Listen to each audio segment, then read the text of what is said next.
आकोल।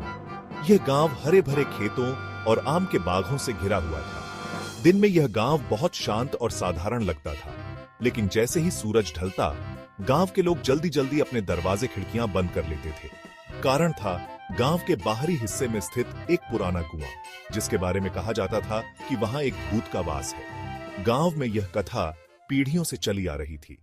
कहा जाता था कि रात को उस कुएं से औरत के रोने की आवाजें आती थीं। कभी कभी लाल चुनरी पानी से भीगी हुई कुएं के पास लटकती दिखती।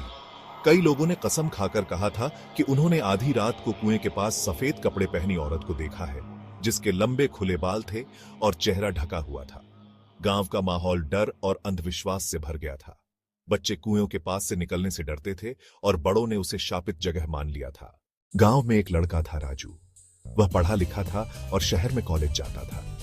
राजू इन बातों को अंधविश्वास मानता था। भूत वूत कुछ नहीं होते, ये सब लोगों की कल्पना है। गांव वाले उसे समझाते कि वहां मत जाना, लेकिन उसकी जिज्ञासा और बढ़ जाती। एक दिन उसने तय किया कि वह रात को खुद जाकर सच्चाई पता लगाएगा।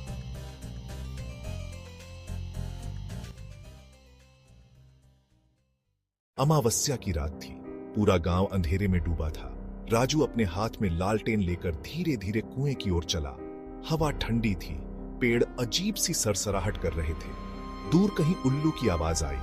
जैसे ही वह कुएं के पास पहुंचा, उसकी रीढ़ की हड्डी में सिहरन दौड़ गई। कुएं के पानी से अजीब सी ठंडी हवा निकल रही थी।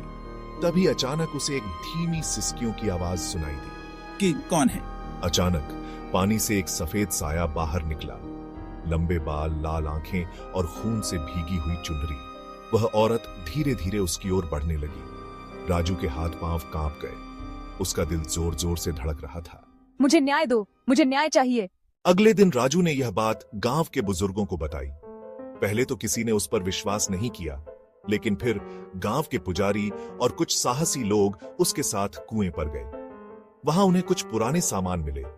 एक टूटी हुई चूड़ी, खून के निशान और एक लोहे की जंजीर।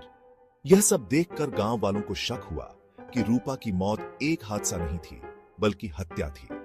पुराने दस्तावेजों और गवाहों से यह साबित हुआ कि उसका पति ही उसे मारकर कुएं में फेंक आया था, और डर के कारण किसी ने आवाज नहीं उठाई थी।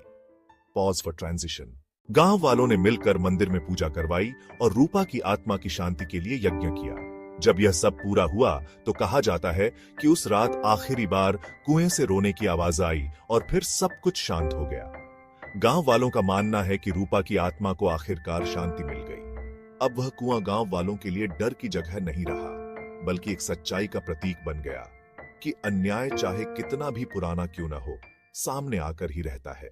इस तरह कौवाकोल गांव का भूत हमेशा के लिए शांत हो गया, लेकिन उसकी कहानी आज भी लोग रात में सुनाते हैं और बच्चों को यह सिखाते हैं कि सच से कभी भागना नहीं चाहिए।